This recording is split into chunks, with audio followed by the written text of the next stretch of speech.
Hello, I am presenting the idea of an app that my partner and I designed to help Chicago bike share system, balancing the bicycles at its docking stations.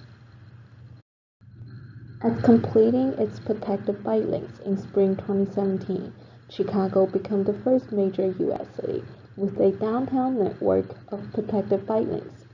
The nation's second largest bike share system, Divvy, has always been trying to provide the best service to its users. Our proposal aims to help Divvy building a more effective and efficient bicycle balancing application. However, currently Divvy suffers from a fundamental problem.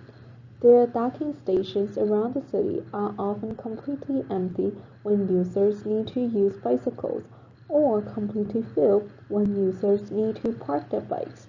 This situation causes users significant inconveniences, which ultimately causes Divvy losing business.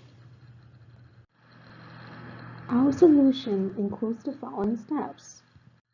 Step 1. Developing an app that can predict where the bike shortage and surplus will be. Step 2. Preemptively balancing the stations with two different strategies and interfaces. The first interface is for users to get information, and the second interface guides redistribution trucks to rebalance bicycles. For riders interface, the app first shows a few suggested stations based on the rider's location and the availability of bikes and empty docks at these stations. After riders choose a station, the app shows a map that directs the rider to the selected station.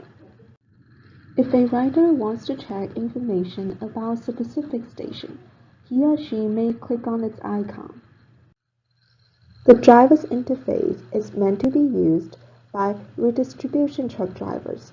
The drivers can see the route and the duration of the trip, and the numbers of bicycles needed to be picked up or dropped off at each station.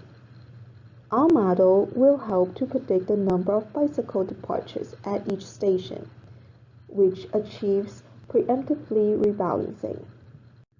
The dependent variable in our model is the number of departures at each station in each hour. Two categories of predictors are temporal and spatial.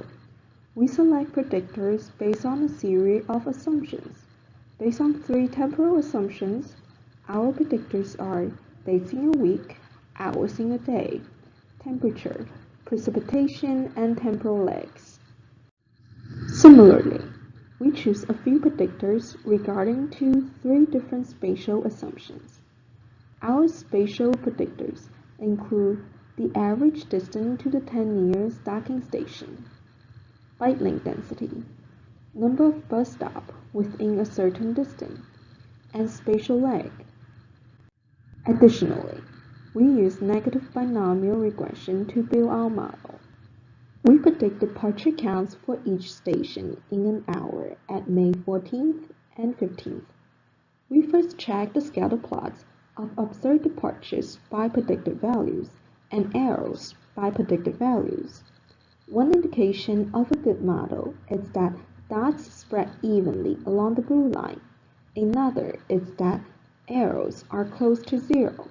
However, here errors increase as the predicted value increased. Next, we compare temporal and spatial patterns between the predicted and observed departures. The trend of predicted values by hour and that of observed departures are alike.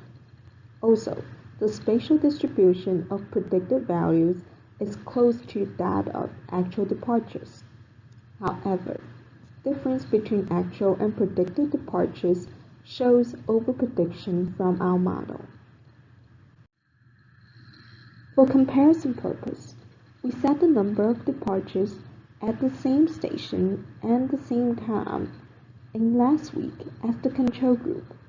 We divide predicted values into several demand levels and calculate the proportion of departures corresponding to each level.